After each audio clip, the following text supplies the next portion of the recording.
In this video, we're going to talk about how you might find potential leads for owner financing. Why would a seller consider selling you their home and allowing you to take over their payments without paying off their loan?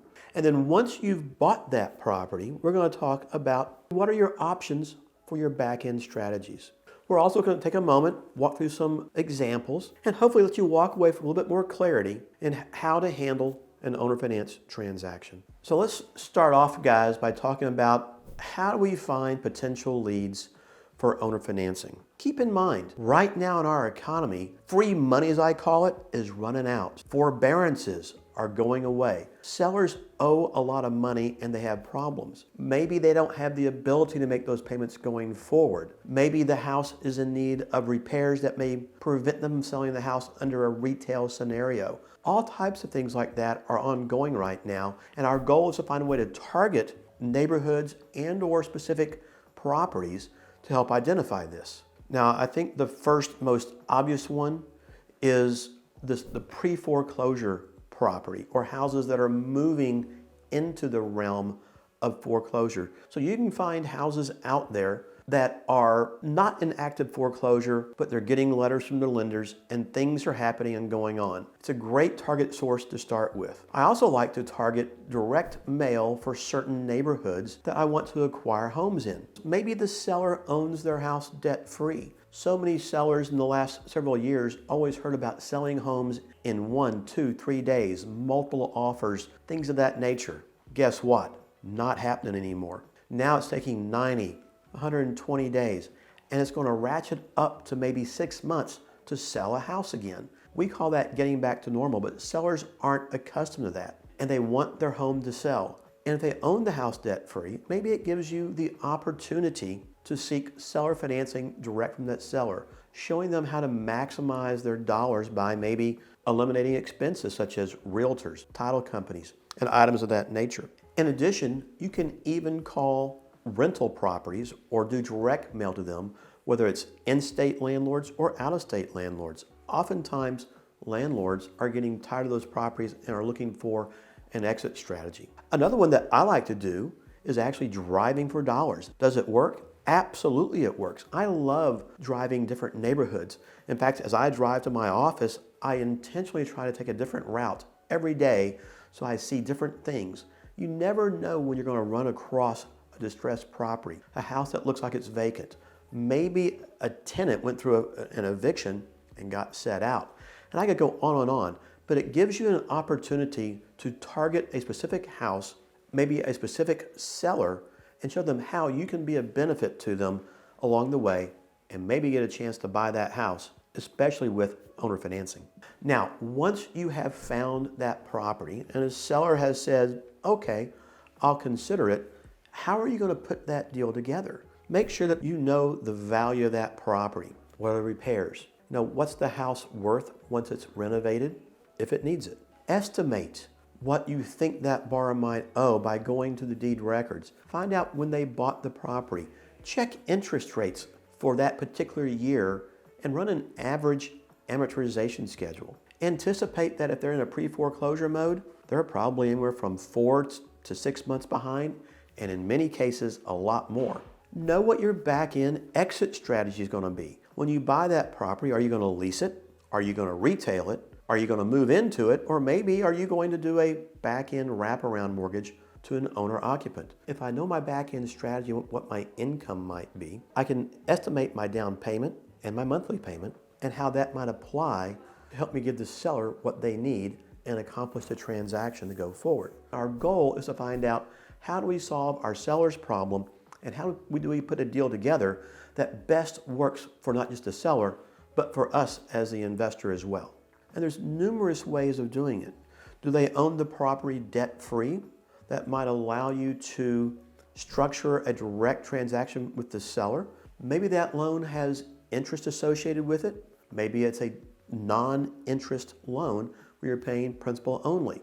Sometimes you're able to get the price they want doing that, and by learning how to talk to them about structuring that deal properly, how they save realtor fees, title fees, move the house quickly, that might solve their problem. Maybe you're going to do a wraparound mortgage with them where the seller might be a little more sophisticated.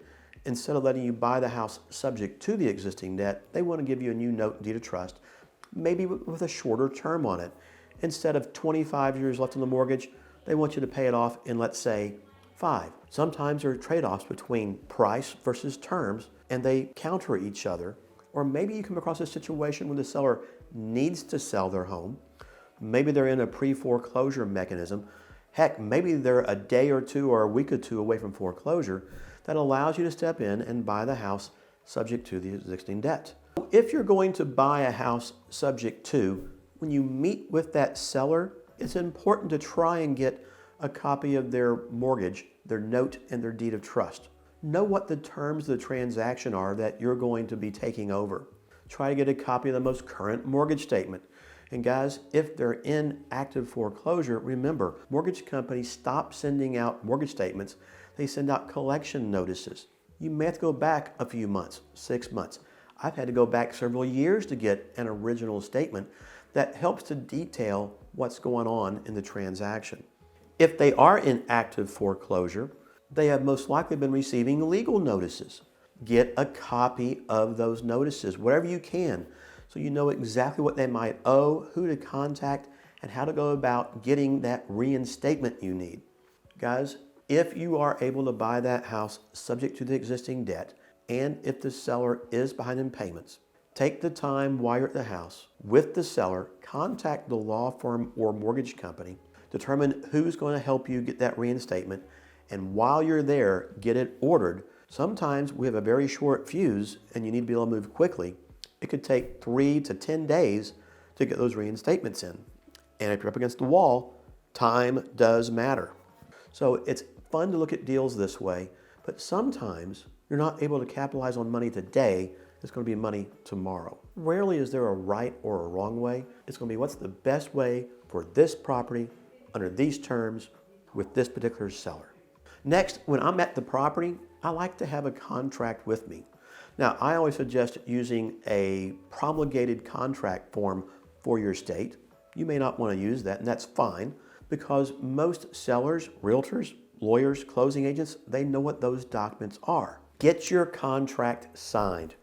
Get those disclosures signed, and if your state has things that are specific, like here in Texas, get everything signed as fast as possible to start the clock ticking. Next, get it to your closing agent. Now, shameful plug here, we like you to get it to Horne and Associates PC so we can help you whether you're in the Texas marketplace or anywhere nationally close your transaction with or without title insurance. Then go to closing, get it scheduled, and I like to suggest 10 to 14 days after contract execution, unless you're in that imminent foreclosure phase when you need to close in 1 or 2 days. So why do I say that? Well, you want to give the seller a chance to read the contract, read the disclosures, and if they so choose, go speak with counsel of their choice. That could be a real estate friend, a lawyer, anyone. Unfortunately, what I find is so often they don't do it. They just want to get out of the situation that they're in at that point. So once you get that done, close the deal and make certain you get your deed recorded, and also ensure you protect that seller through a deed of trust, a wraparound mortgage where they have a deed of trust also, whatever that might be, so that you don't create problems downstream for yourself. So if you've enjoyed this video, take a moment, guys, and visit us over at our website, theownerfinancenetwork.com, where we have a myriad of videos and training videos for you to help you become successful in your real estate investment career. If you've liked this video, you have other suggestions of videos you'd like to see, take a moment, comment below, and we'll do our very best to make that video for you as well. Like us if you can on YouTube, on Facebook, wherever you can find us, and I'll look forward to seeing you guys next time.